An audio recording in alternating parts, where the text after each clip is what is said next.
Hello and welcome. My name is Steve Rafter and I'm the Managing Director at Valley Manor Investment Management. I want to start off by thanking you for stopping by and checking out our channel. And in today's installment in our financial planning series, we're going to be discussing budgeting and establishing an emergency fund. Two very basic but very important concepts that investors and individuals want to keep in mind when planning out their financial future.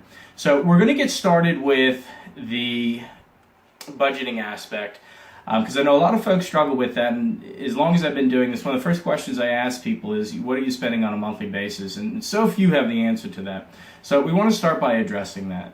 Now when it comes to establishing a budget for yourself, what I'd suggest looking at doing is setting up what I call a lifestyle budget. So what that's going to account for are all the fixed expenses that you have in your life, as well as extras that you're putting in to enjoy yourself, whether it be club memberships, vacations, shopping, whatever the case may be.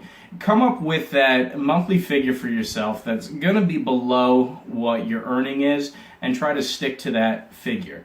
One of the reasons you want to come up with this lifestyle budget is as your income or your career progresses, you may have the tendency to increase what you're spending every month. But if you're keeping yourself to a budget that you've established and agreed upon, when you do decide to increase that lifestyle, it's going to be a very conscious decision, and it's going to really help protect you from running into some problems down the road. A suggestion I would make if you're having some challenges sticking to the budget that you're putting together for yourself is when it comes to the discretionary spending that you're allowing yourself, consider using cash for those purchases. It's very easy in this modern society with just a click or a swipe of a card and something's yours. It takes away a lot of the psychological impact of that transaction, so you don't feel it as much. It's just easier to spend more money. So consider that if you're having challenges sticking to the budget, give yourself a monthly, weekly allowance, whatever the case may be, and try to utilize cash for some of those discretionary expenses, and I think you might find that you're going to do a much better job sticking to that monthly budget. So now we're going to discuss establishing that emergency fund.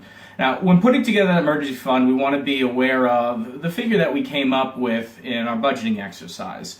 So general guidelines for establishing emergency fund are to have between 3 to 6 months of monthly expenses put aside within this fund. Now, those are general guidelines, and they're going to vary a little bit based on your situation, depending on the type of family dynamic that you have, or even potentially the career you have, if it's a little bit higher risk, or there's more variability in your income, or it could just be the risk tolerance that you're comfortable with. Some folks may want to have a little bit more in it than that 6-month time period.